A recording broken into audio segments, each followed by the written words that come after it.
Good evening, everyone. Thank you for joining us today and welcome to everyone. Happy to have you all here. This is our second meeting for this month. This is an unusual month for us, but I guess we missed the summer months. We were on break, so we're having 2 meetings this month. So welcome once again, and if we're about to get started, we will have our prayer.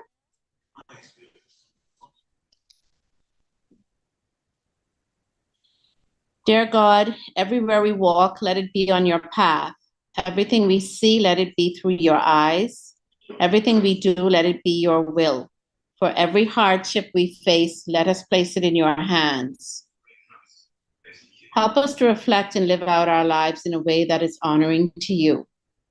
Bless us through this meeting this evening that we may all be informed and use the knowledge wisely thereafter. We pray for all on the call tonight and all who will join us later on throughout the evening. These prayers we send up in your name. Amen. Thank you all once again for joining us and welcome. We're gonna get started right away with anyone. Does anyone have any birthdays, anniversaries, milestones, anything they want to celebrate, share? You can either open your mic and let us know, or if you put it in the chat, we will put it out there for you. You can raise your hand however you're comfortable. And if you put it in the chat and we don't get before we get started, we'll read it before the meeting ends. So while we wait to see if anybody has any anniversaries or whatever they want to share with us, we will go ahead and ask Erin to bring us some announcements before we get started with our speaker. Good evening, everyone. Okay, let me see if I can bring up my stuff. Share.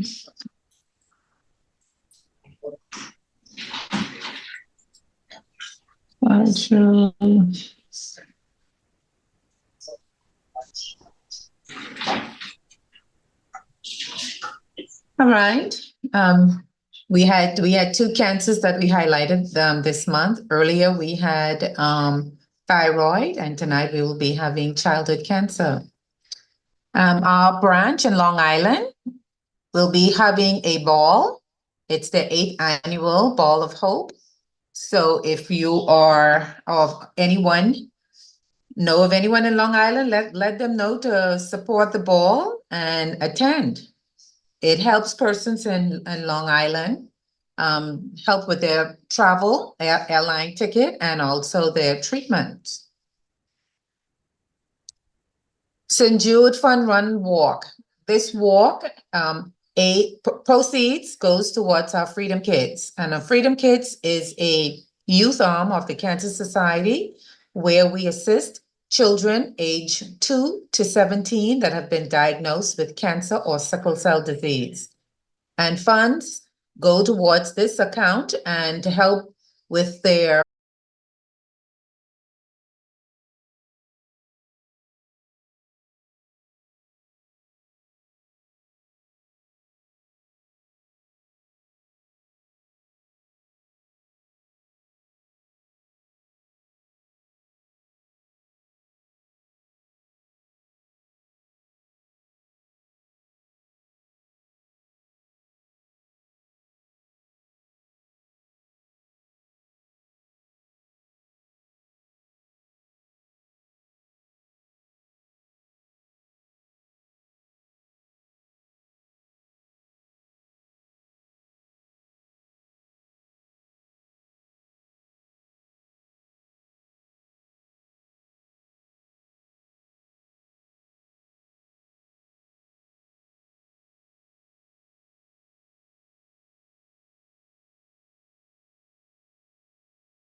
and Recording in relapse. progress.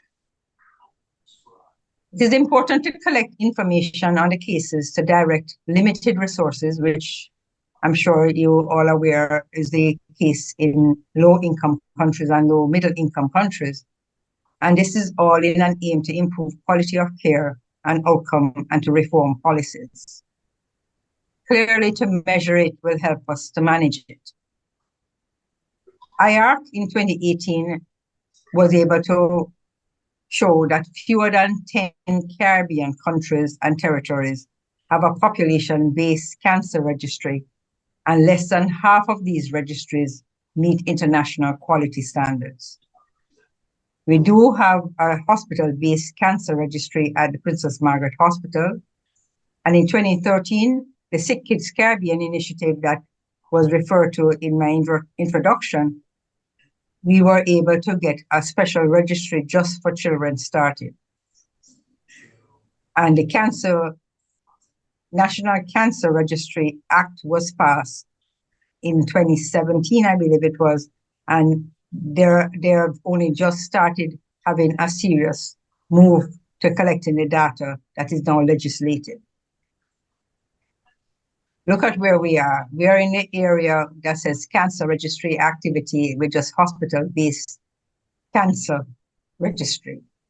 We're not at the top at all, where they describe high-quality population-based cancer registry that you see in places like Martinique and Puerto Rico.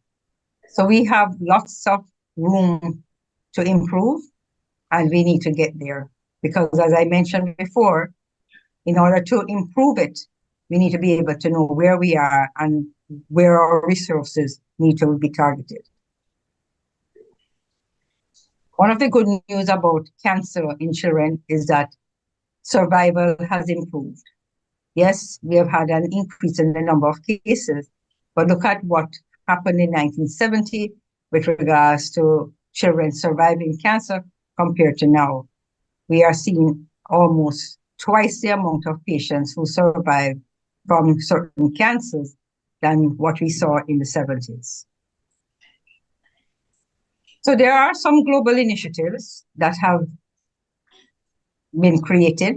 In 2018, WHO partnered with St. Jude's Hospital, and they had a global initiative for childhood cancer. And they provided leadership and technical assistance to governments. So they were not trying to just aim at, treating one patient, but trying to create an environment for making high quality changes in policies. And the goal for this initiative is to see an improvement with 60% survival for all children with cancer by 2030. We only have 6 years to go. And so we're struggling with that goal, but I think that, with the continued support from everyone, that we will create avenues that will help to force our governments and fellow colleagues to help to improve the service that we deliver. In 2021, the same partnership also launched the global platform for access to childhood cancer medicine. And these medicines are listed in the essential medicines on the WHO platform. They've also sought to partner with other international agencies, such as IARC and the IAEA, which is the International Atomic Energy Agency. And they just had a recent seminar here, and it was interesting to see that, you can't do well if anybody is left behind. So the thrust is everybody is in the same boat. We need to improve the quality of care for everybody. And so, for example, in IAEA, they have scholarships and bursaries available now to help to improve training from people from third world countries to try and increase access to care. And all of this, with regards to the partnership with the international agency, is to increase political commitment for childhood cancer control as one of the goals. We have been fortunate to be a member for the Sick Kids Caribbean initiative that was launched in 2013, and it involved 6 sites, 6 countries in the Caribbean.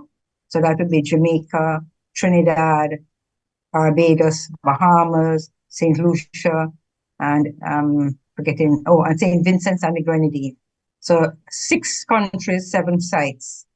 And with that, we had certain pillars that we focused on, and this was to improve consultations for difficult cases, help to facilitate special investigations in order to make the right diagnosis, educating at all levels, from the physicians, the technicians, nurses. There was training, a commitment to training, and a commitment to research and publication. And through this initiative, we raised $8 million. And this was just a wonderful opportunity for us to be able to do things at a high quality without having to burden the government and the families with the cost of doing these events. I'm very proud to announce that through this initiative, 6 nurses were trained and are pediatric oncology nurses. And all 6 nurses have returned to the Bahamas and are still here. And this is at a time when there's an exodus of nurses from the region. So for us to have been able to have these nurses still engaged and working in the field is remarkable. We've also been able to see and encourage the training of a pediatric nurse as well, because the program actually came to a stop after their training was completed. And so the training for oncology nursing is a part of the pediatric training now at the University of the West Indies. And there is one fellow who's a pediatrician who's completed her training in pediatrics, who is now in the Sick Kids Hospital and is training to become a pediatric hematologist, oncologist like myself. And she's slated to return in 2 years. And this is very important because I am at the time for retirement, and it is good for me to be able to know that I am going to be leaving the operation in good hands with the nurses and the doctor who's returning. And even though I think when we did the bio, I was the only pediatric hematologist oncologist back then, but there is another pediatric hematologist oncologist, Dr. Rudy Ann Graham, who is very well trained and has returned, and she is working in the private practice arena. So, for our little Bahamas, we will have 3 pediatric hematology oncologist specialists who are available. And there's also another one who's just started training in St. Jude's, and I'm not sure, but I think she said that she wants to return as well. So we won't have a shortage of that level of training. The American Society of Hematology also was attracted to our group, and they combined their efforts with us. And in 2019, we were able to develop a common care leukemia protocol that is being used in 4 countries: Bahamas, Jamaica, Barbados, and Trinidad. And this has really been a good thing because we're all doing the same thing the same way for all the patients. We meet monthly as a tumor board, and the other persons on it besides us in the region are some international experts. We're talking about people who write protocols for treatment. And so, it is amazing what we have accomplished with this small group. And it is through this initiative that we were able to get some other international attention, and we were able to send certain tests for specialized processing. And we also had a special donation of medication that usually costs probably about $1,000 per vial that was sent to each of our countries for administration. And we were able to have it just in time because we didn't have any. And when we needed it for this new patient, we were able to utilize that supply. So let us look at some of the numbers. This is the information on the annual report in 2018. And in that report from Princess Margaret Hospital, they reported 454 new cases, most of it in women. And the most prominent diagnosis was that of breast cancer. And in the males was prostate cancer. In that big group of numbers that you just saw, there were only 50 cases diagnosed in children. So we only accounted for a small portion, which was 11%. But this was higher than we would have expected from the international numbers. And this was probably because this was an overestimation. The children's number was probably a true reflection of the country's number. But the red portion, which is the other numbers from Princess Margaret Hospital, was just hospital-based. So it probably underestimated the total number of adult cases. And it is only when we are able to bring everything together that we will be able to see the true statistics. And I mentioned earlier that we do have a National Cancer Registry Act that was passed in 2016, and they are actively trying to get the registry information up and running and put it to an accurate and reliable level. I gathered some more statistics. I looked at the cancer registry for PMH again, and still females outnumber males with regards to the number of cases. And in that same period, 2020 to 2022, there were only 20 pediatric cases of cancer. So when you look at the numbers now, we only contribute less than 1% of the total number of cases of cancers that are being treated at Princess Margaret Hospital. If you go back to the previous slide, I mentioned 454 cases in 2013 to 2017, 13, 14, 15, 16, 17. So in a 5-year period, they had 454 new cases. But in this last 3 years, there has been almost 900 cases. Whether or not this is a reflection of the increased number of cases of cancer being on the rise, or it may be more that you have patients who would have normally access care outside of the public system having to utilize the public system with the downturn in economy and any other reasons why that was more attractive. So whether or not this is a reflection of an increase is uncertain. I think the National Cancer Registry will bring all the numbers together. And once we are able to bring all of these registry numbers in a better country statistic way, then we'll be able to make better comments on the trends that we are seeing. But looking at childhood cancer, and I know that the data that we have here from the Sick Kids Caribbean Initiative database is pretty accurate and reflective of the true numbers. I think that most of the children end up coming to my attention. Most of them are not insured. Most of them have to access care within the public system.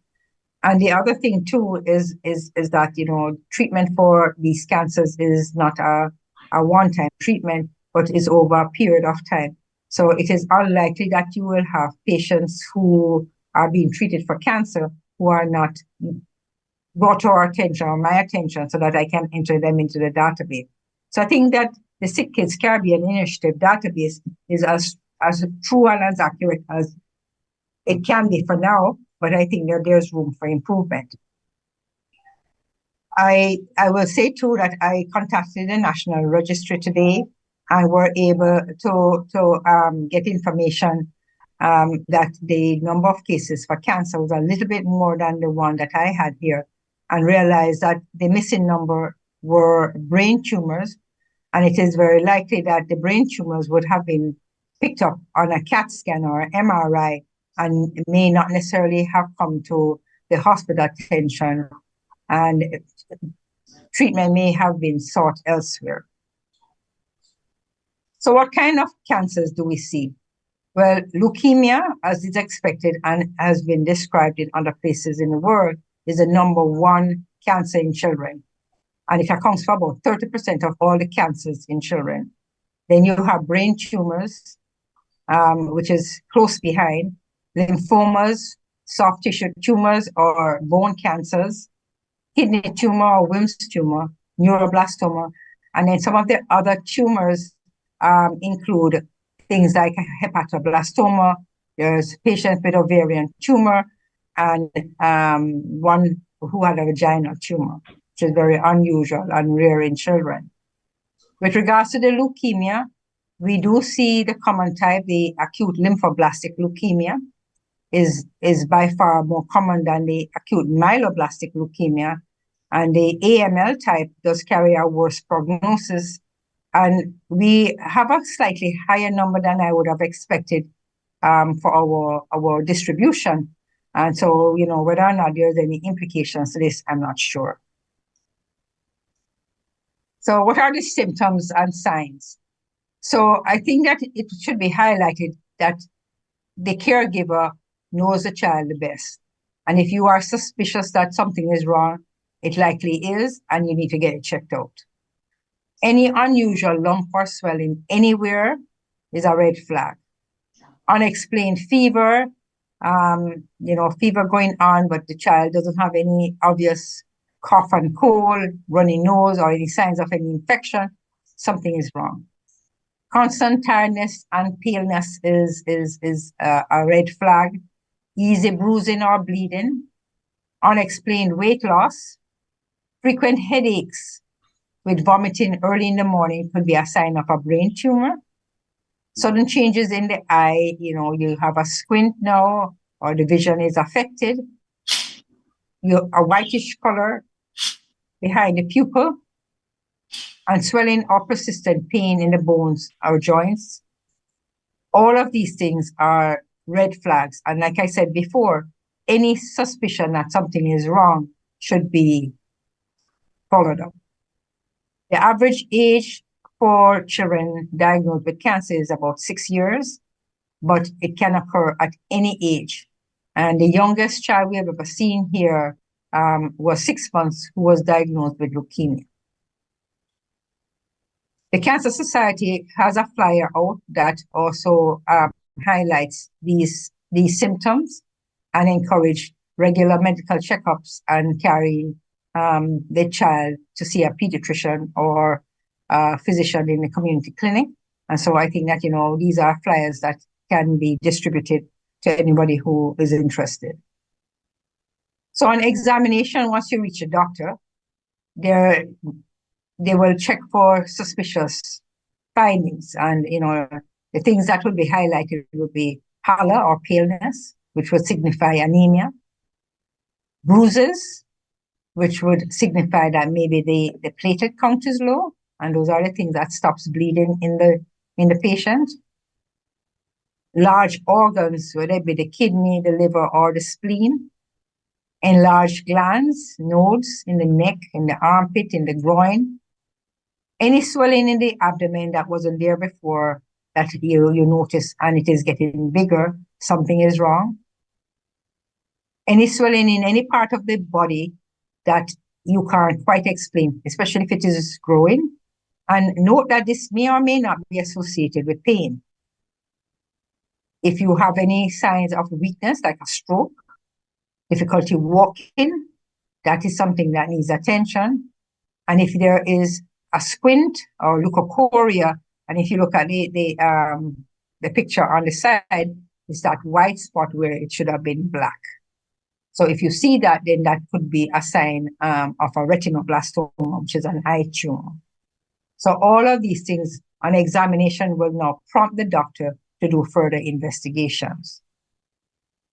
And the investigations are definitely guided by the diagnosis, and oftentimes will include blood tests, because this is how you would get more information on cancer of the blood, the leukemias, and examination of the smear, which is this one here, which shows the blast cells or the cancer cells circulating in the blood. So we can look at this and make a preliminary diagnosis of leukemia within a short space of time after the presentation. Kidney and liver function tests are often done, and for many reasons, and oftentimes whether it is because the cancer may spread to the kidney or the liver, or it might be in preparation for having to look at treatment that might affect these organs later on. X-rays, ultrasounds, CAT scans, and MRIs are helpful. And if you look at this picture here, you will see where the bone looks abnormal. And this is something that is likely to be what they call an osteogenic sarcoma, which is a bone cancer, and is associated with pain and swelling of that area. This is a child undergoing a CAT scan, and this is just a picture of an MRI with the tumor highlighted here. And, you know, you don't have to be a doctor to see that something is wrong on that side because it doesn't look like the same on the other side. And this tumor is big. It is associated with swelling around the tumor and with pressure on the areas of the brain, pushing the brain to the side. And this child is likely to have presented with headache and vomiting. A biopsy is likely to confirm a diagnosis, and the biopsy can be of the mass, and it might be a biopsy or removal of the mass completely in order for you to process it and get the pathology sent off. And sometimes we end up doing bone marrow aspiration and biopsy, and this is to help us either to confirm leukemia or help us to see whether or not there's spread of cancer, other types of cancer, to the bone marrow itself. And then there's specialized testing that is done to try and better define what the tumor is. Because, you know, gone are the days when you just look at the tumor under the microscope, make the diagnosis, and that is enough. Oftentimes now we have more sophisticated testing that can help us with making the right diagnosis. And as I mentioned in previous slide, making the wrong diagnosis with the wrong treatment does not help. Treatment depends on the diagnosis, and as mentioned before, it may include one of or a combination of chemotherapy, surgery, or radiation therapy. And I wanted to plug in here at the bottom, which is the information on targeted therapy, which depends on molecular features of tumors. And just to make sure that people are aware of this, you know, cancer cells have changes in the genes and proteins that regulate how the cell function. And targeted therapy uses these molecular mutations to interfere with how cancer cells grow, divide, or spread. And there are several different mechanisms that are utilized to produce these medications. And the main goal is to try and use that information to disrupt the function of the cancer cell so that they can't grow and will die.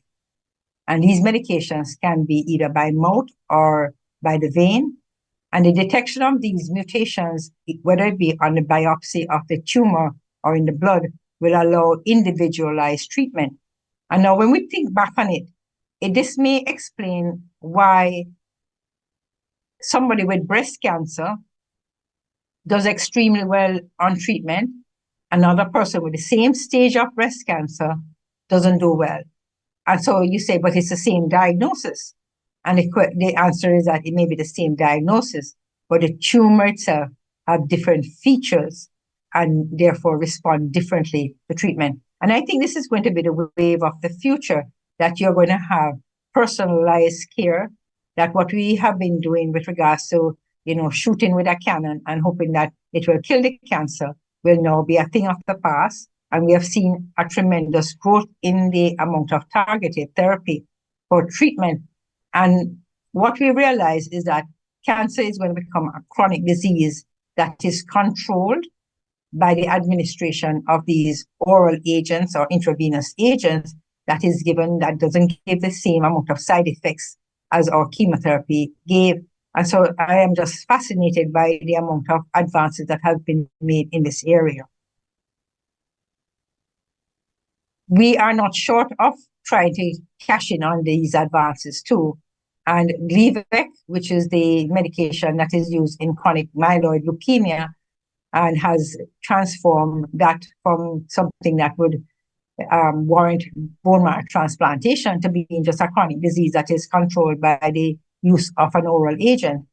And we know that CML, like in adults, can be treated the same way, but there is a special type of leukemia that can have the same the same mutation here, the BCR-ABL gene mutation, that by the addition of the Gleevec, we transform something that would have been a very bad type of leukemia to something that looks like any other leukemia with a good outcome. So these specific drugs that are being added to treatment protocols have transformed the prognosis of treatment. And so, you know, like for example, in brain tumors, they're looking for the BRAF mutation. In things like tuberous sclerosis with tumor, they're looking for the mTOR mutation. And all of these mutations are being investigated, because if you find them, it means that there is a drug that is probably available that will counteract the activity of the cancer and slow it down. It may not make it disappear at all completely, but definitely will slow down the growth and slow down the spread. But there is a great limitation with all of this.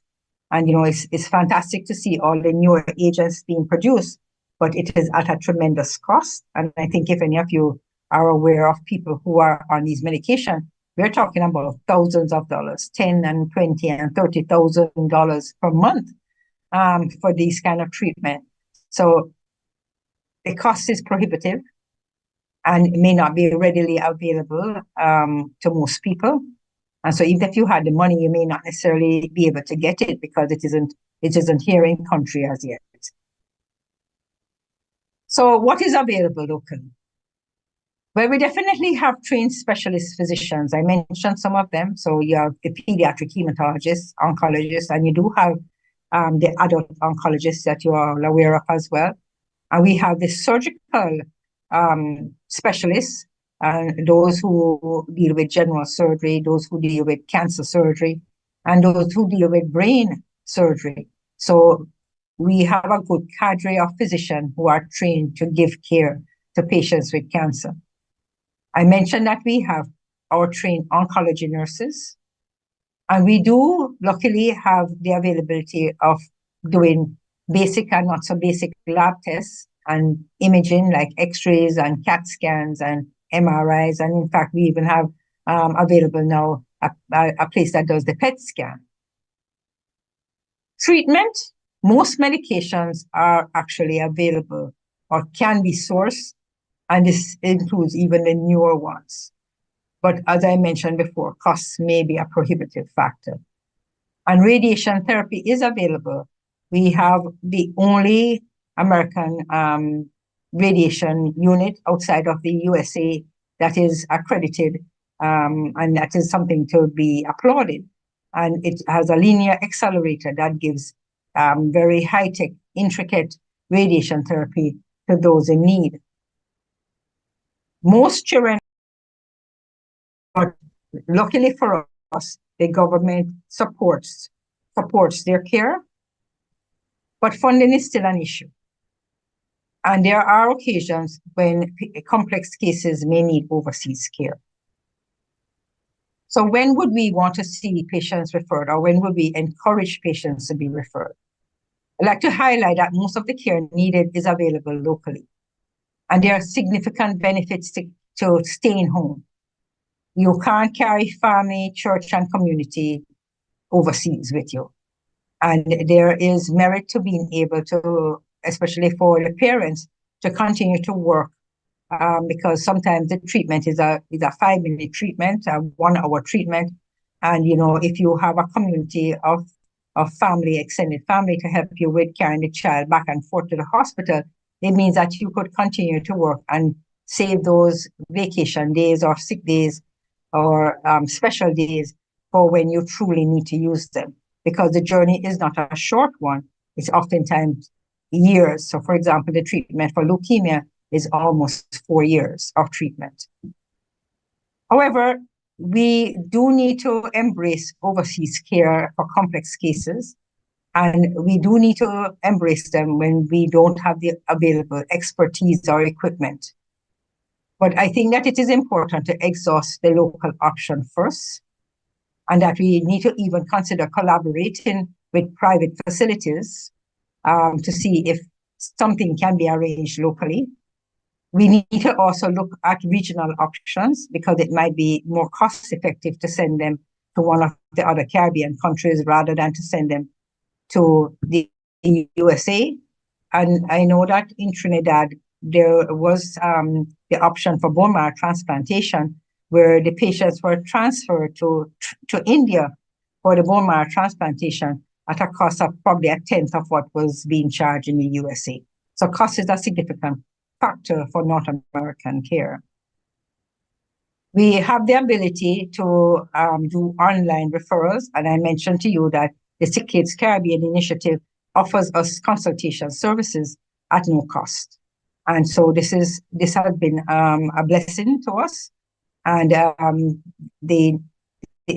mentioned earlier, I showed earlier where we actually consulted 109 cases over the past 10 years. And they have been very helpful in guiding our management and also with helping us to come up with the right diagnosis.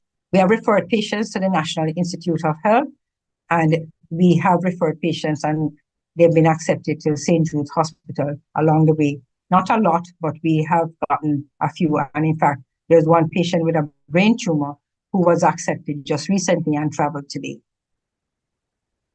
And here at the NIH, National Institute of Health, and St. Jude's Hospital are actually free of cost once they are accepted.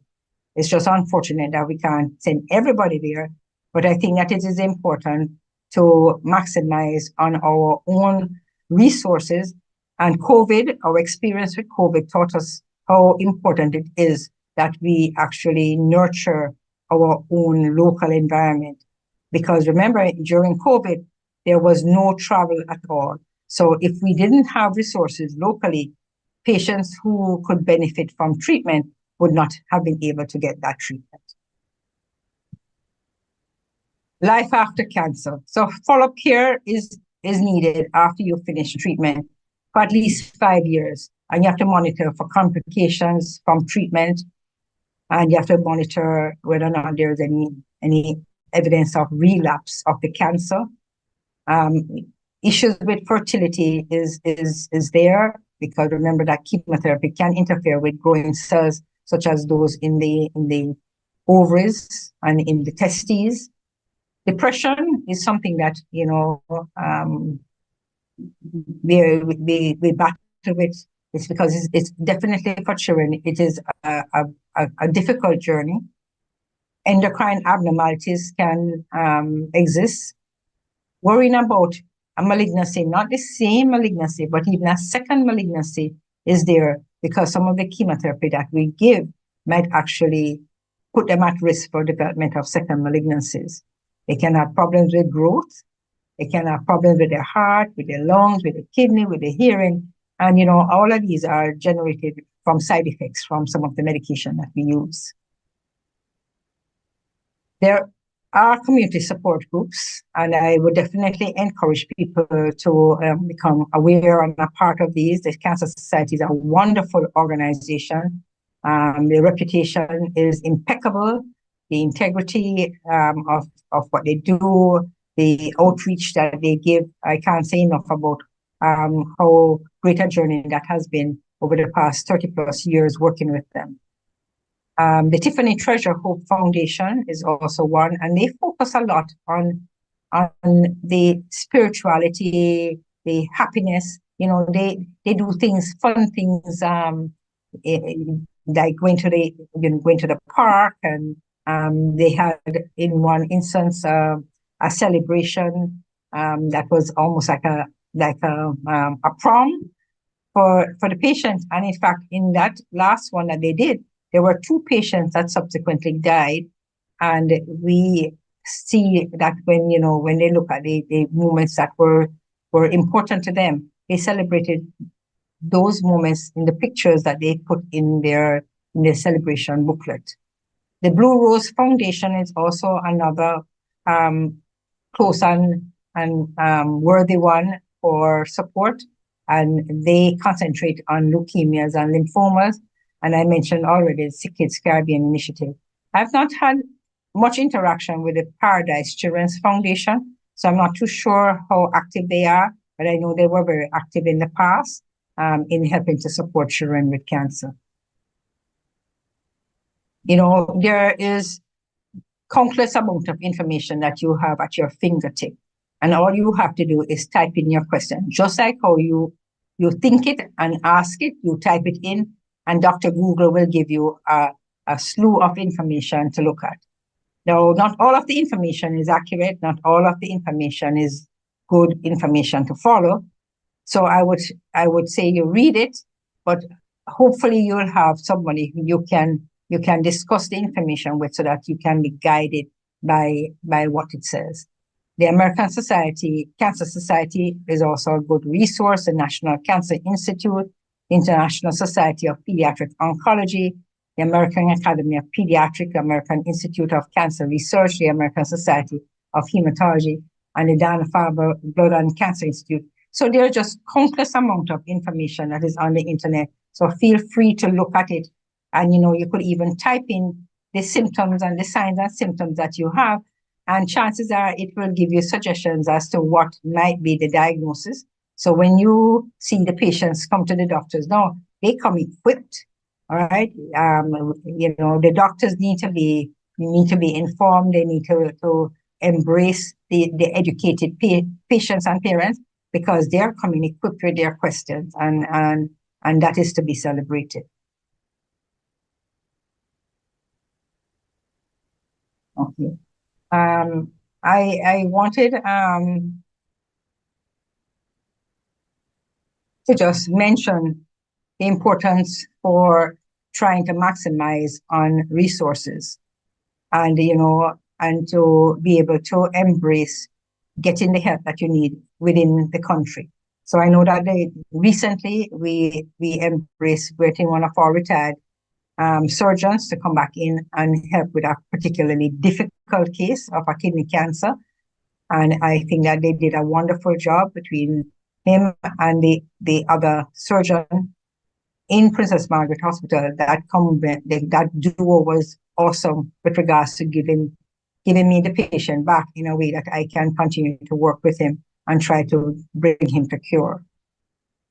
I mentioned earlier about collaborating with private facilities to consider care locally.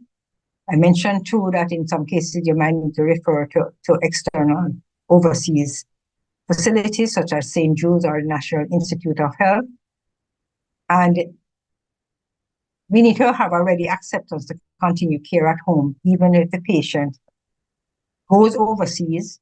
We need to make sure that when they come back, we are able to work with them. And so they may not necessarily be able to get all of the treatment overseas, but we need to be able to work with the physician or the facility that started the treatment and to continue the treatment once they're home. These are our true heroes. I know some of our heroes are already departed. And I pause for a second just to remember some of the children who lost the battle. I'm humbled by the experience of having had the privilege to work with them. And I wish there was more that I could have done that would have allowed them to be here with us today. The families, for sure, have been awesome. And on the left, we have several of our cancer survivors who are in the picture at the recent Blue Rose Foundation breakfast. So I'd like to just pause still for just less than a minute, just to remember our fallen angels.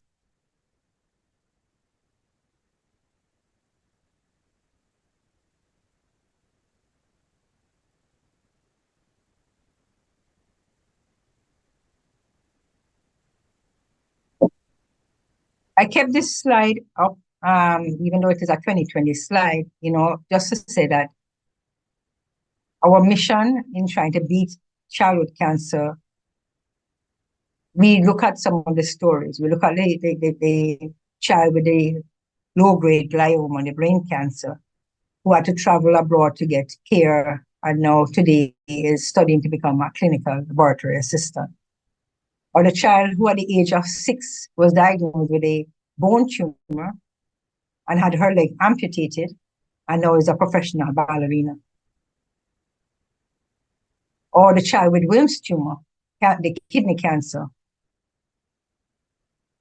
who the social workers and the hospital personnel helped them to make ends meet during the treatment. And today, the mother-to-be Comfort is training to be a social worker too. Or the 5-year-old child was diagnosed with leukemia, and in the years that he spent at the hospital, he never missed a single one of his favorite soccer team matches, and today he plays for that team. We do have one of our nurses who is now an oncology nurse, who actually was diagnosed herself with leukemia at the age of 3 years. She now delivers care and support for children with cancer. And there's another nurse who was also trained, and I presume that this is their experience that inspired them to go into the field, who had her son diagnosed at the age of 6 months. He's still a survivor, he's still here with her, but she is now an oncology nurse, giving care and support to children with cancer. So this is just some information about how you can help. And I'm saying this for everyone, and this is not just for the medical community, this is for all of the lay persons on this call, Be aware of the symptoms and signs and seek help early if you are suspicious that something is wrong. Spread the knowledge, share the knowledge, educate those around you, and encourage them to seek attention if they need. Get involved. There are support groups that I mentioned, the Cancer Society, Tiffany Treasure Hope Foundation, the Blue Rose Foundation. They need your help. And, your help don't have to be in the way of money, but it could be your time and your skills. So I'm sure there is something that you can do that could help to make these support groups even better. As you are aware, cancer oftentimes cause problems with regards to anemia, and you require blood transfusions. So, commit to becoming a regular blood donor. And definitely lobby your policymakers to create greater access to the recommended care for better outcome. So with that, I'll stop sharing, but there is, and I hope she is there, there is a parent who is on the call that I'd like to open up the mic to. Sharaven's mom, are you on the call? Might not be there. She actually had, oh, go ahead. Baby, I put you there because your journey was a special one. I know it took us a little while to get the diagnosis, but maybe you could just share with how she presented and how challenging it was for you and where we are now. Good afternoon to all. My name is Richie. I'm Sharaven Delante's mom. Our journey started in March this year.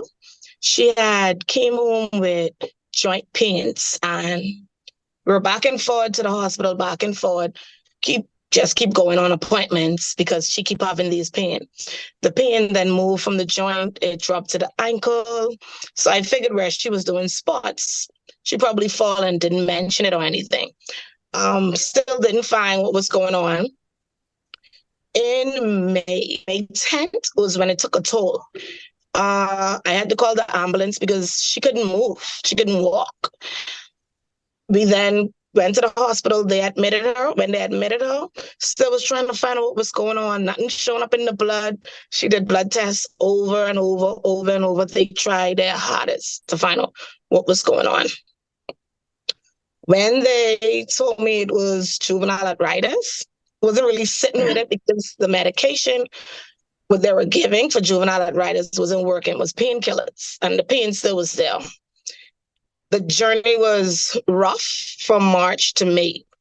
It was very rough to see my child go through that, and I can't help her, and the doctors were trying to help, but still giving medication, and the pain's like it's getting worse. The pain still was there. I think it was either the 23rd or the 30th was when Dr. Sin Quee had came on the team, and she was telling me they're looking at leukemia.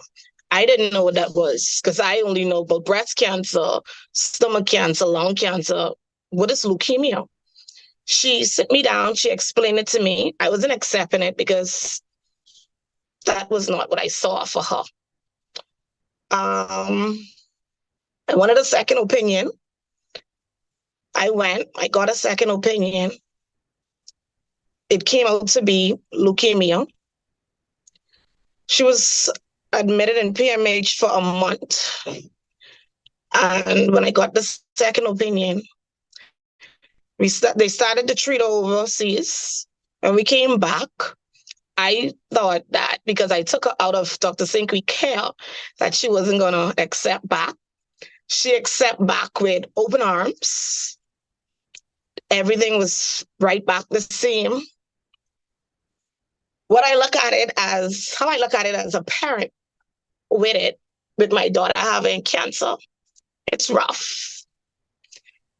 It wasn't easy. The first go round, it wasn't easy. It was not. But now that she is getting treatment, she is doing 1,000% better than she was from March up until June. She is doing phenomenal now. The medication, it doesn't give her any hiccups. She doesn't feel sick with the medications. They treat her like she's their own at oncology. Dr. Sin Quee-Brown normally gives me a timetable and it's accurate. With leukemia, I've learned a lot as a mother. I didn't even know that your white blood cells drop. Why do the white blood cells drop? And I asked Dr. Sin Quee many times. Because of the two bloods that fights one another, and the cancer what is fighting it. So she basically have no white blood cells to fight off any bacteria. So I have to be very careful with keeping her away from people that is sick, or she will can't do medication. But now, to speak on the journey, I feel like now it's a walk in the park. It isn't a walk in the park, but I feel like now it is a walk in the park because then it wasn't. Now I can sleep. I can now stop crying because I know she is in good hands with Dr. Sin Quee and her team. She is doing excellent. Like, thank you to Dr. Sin Quee and to the team at oncology. Also, I'd like not forget the Blue Rose Foundation. Like Dr. Sin Quee said, you can donate. It doesn't have to be funds. You can donate your time, your effort. If you can't do it and your child is old enough, I'm sure that they will love for the child to come along and to do whatever means to help at the foundations. Just as well as we need them for their support and their help, they need us in order to help them. But yeah, my daughter's doing excellent. She's doing fine now. She's taking to medications, no hiccup on medications. She's doing good. And, I will continue to pray that she continues to do well, and I celebrate that you have been able to partner with me to try and deliver her treatment on time, because that's the only thing I can try and do so that we can give her the best chance for a good outcome. Thank you. You're welcome. I'd like to invite Caden or Carlton to also mention their experience at Camp Good Days that was sponsored by the Cancer Society.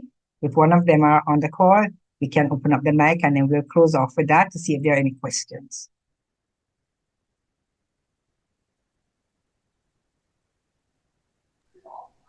I think Kaylee and Carlton are on, so maybe we can have Carlton first and Kaylee follow.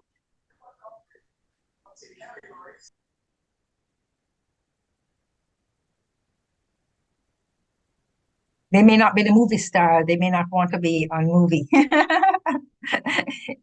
But let me just mention that Camp Good Days is something that has been supported by the Cancer Society for the longest. I think from my been back in over 30 years, we've been able to engage having at least one or two children supported by the Cancer Society to go to the camp. This is a special camp in New York, and it's free of cost to the children. And they have a 1 week stay there. And I've never had any child who I have encouraged to go who have not had a fantastic time. So I have supported that journey. There was just one time we had one child who got sick, and that was a little disappointing for me because I thought it would have just been a great experience again. But with regards to the children with cancer, everyone have come back and have raving reviews for it.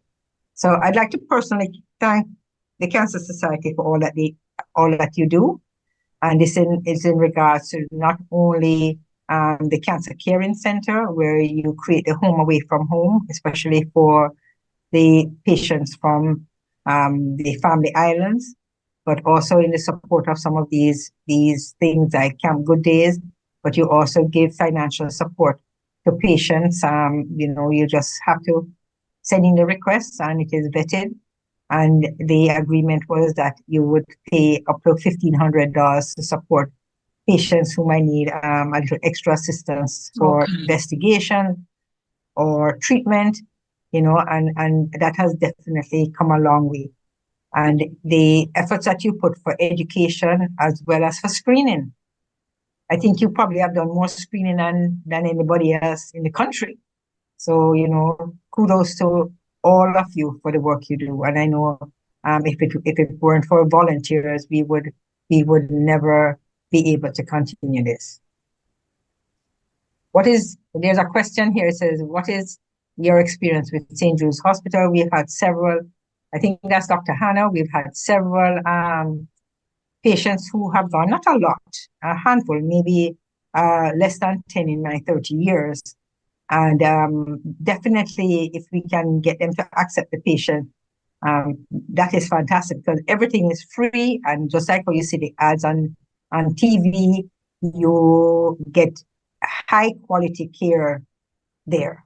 So if patients, especially complex cases, can be referred there and accepted, then I think that it is a very, very good institution to go to.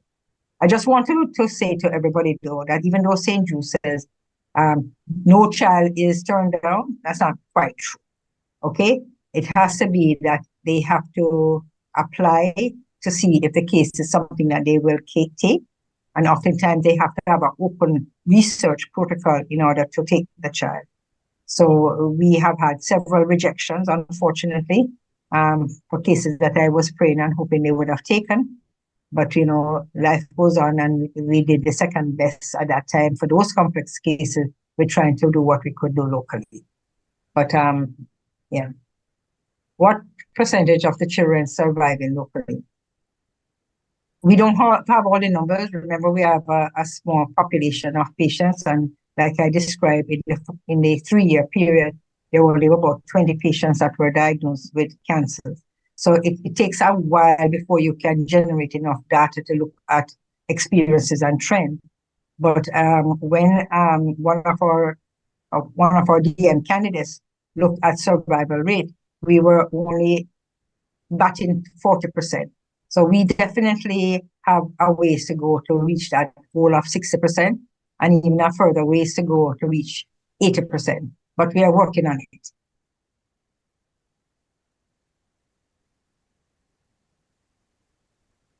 Well, I see that Carlton said that mic isn't working, so he's not able to come on. But I see Lavette is there. Lavette, is Kaylee there so she can tell her story? Yes, Kaylee is on. All right, so I will share a few pictures of the Camp Good Days, and Haley could talk at the same time.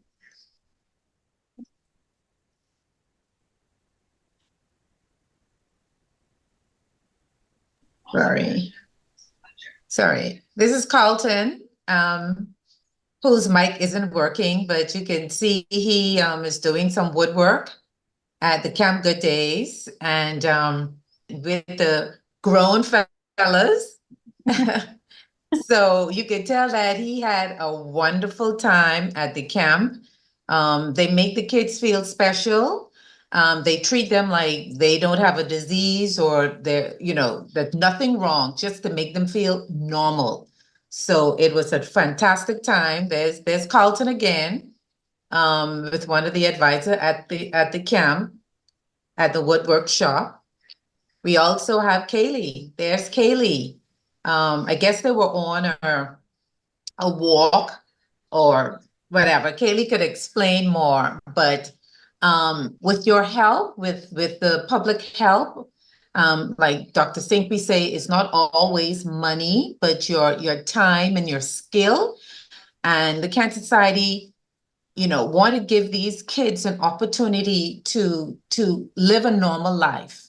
And, not to worry about what disease they have been battling over the years, but, to continue to have a normal life and enjoy everything, So with your help, and if you like, you can give us a call at the Cancer Society, 323-4441 or 323-4482, and tell us how you want to help to assist these kids. That's Haley again, doing her beadwork. Carlton again, and Haley with some friends that she made. So if Haley is on the call, go right ahead and tell us about your experience. Good evening, everyone. Good evening.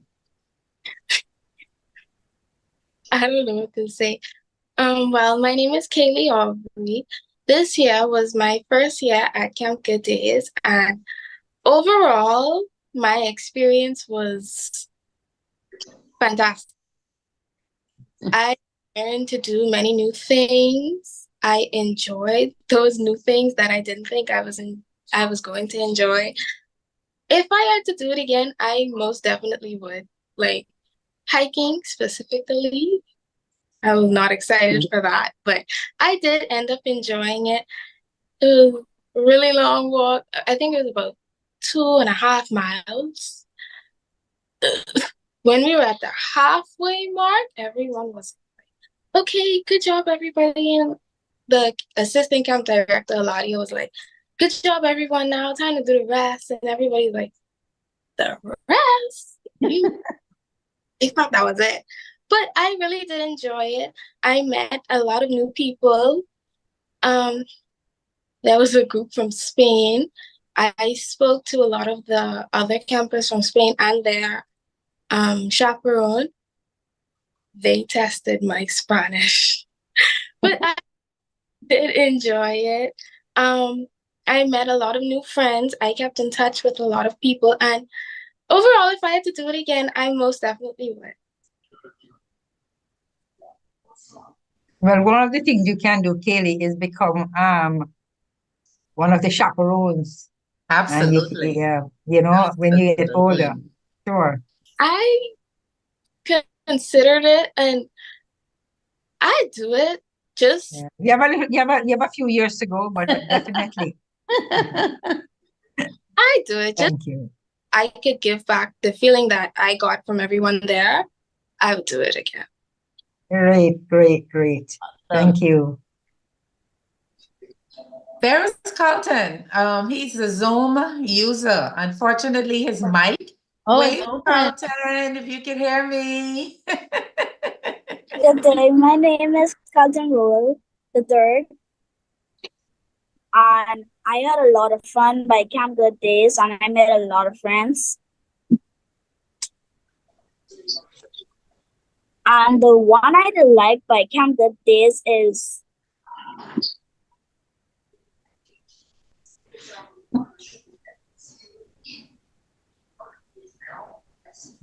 What did you like?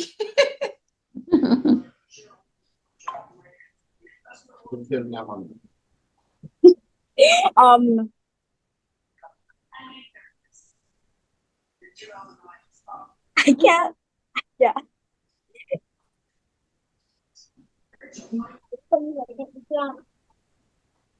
Uh, I But like Catherine, you look a little shy today, but you weren't so shy when you were dancing over at Atlantis.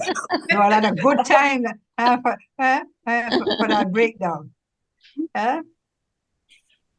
But thank you very much. Thank you for believing that I was choosing an opportunity for you that was going to be an opportunity of a lifetime. Thank you. Thank you, Cancer Society, for all you do. You're welcome. Okay, I saw some questions, I think, in the chat. Let me see. Did we answer what is your experience with St. Jude's Hospital? Yes, Yes, I yes, did. yes, Percentage of children surviving locally? yes. Mention that. So the only one that that is there now is what can be put in place to maximize care. All right. In our institution, we're working on that. I think we need some equipment. I think we need a supply of medication. And I think, putting in other things like play therapy, social worker support. There are things that we do need to be able to improve on. Okay. You read Dr. Dr. Shea's comment? You can go ahead and read it, Erin, please. Dr. Shea, hi, good evening. Congratulations to Dr. Sin Quee for her tremendous contribution to the care of children with cancer and sickle cell disease. Her dedication to the children with cancer is exceptional. She will go out of her way to make sure the children get care, support in our resource-poor environment. Again, it shows why she was the recipient of the Cancer Society's Susan Andrews Award. Continue your excellent work. Thank you, and another thank you. And one more thank you. Thank you very much, everyone. Thank you. So on that note, Madam President. That looks like, I don't know if anyone has, this is the last call. Anyone have any more questions? And if not, we will once again say thank you to Dr. Sin Quee, not only for your presentation tonight, but for your all-around presence in the work that you do in the fight for children in their battle with cancer. And the message from the parent that spoke tonight spoke volumes to me. So that's a true testament of the work that you're doing. And it's good to know that you are grooming others to, I guess, fill your shoes at some point. Although we'll hate to see you go, but I guess everybody has to retire at some point. And we certainly would want that for you as well, because you've worked long and hard. So thank you very much for coming tonight and sharing with us. Very informative, very inspirational as well. We know that your job is, I guess no doctor's job is easy, but I imagine yours must be a truly challenging one, because anything dealing with sick children must be very, very difficult. So thank you once again, and thank you for all who joined with us tonight. We had quite a full house, so I'm glad to see that message was definitely well received and will be well spread. So we'll end there, and we'll be back at our usual meeting next month, the second Tuesday. Erin, what are we focusing then? Well, it's October's breast cancer. Oh, yes. So we'll be focusing on breast cancer. Hopefully we will have a panel discussion with doctors on the call and with cancer survivors, breast cancer survivors, male and female. So don't forget, men can be diagnosed with breast cancer too. So we would like to hear their story about being diagnosed and what treatment and journey that they have been, went through. So join us next month, October 8th, 6:30, virtual, and listen to a panel of survivors and their story. Yes, so everybody have a good evening. Stay safe, and we'll see you in 2 weeks. Yes. Good Yeah. night, everyone. Thank you very much. Good Thank you, night. Dr. Thank Sin Quee. you. Good night. I see Philip Bow is there from Blue Rose. Ah, yes. Mhm. Yes. Welcome, Philip.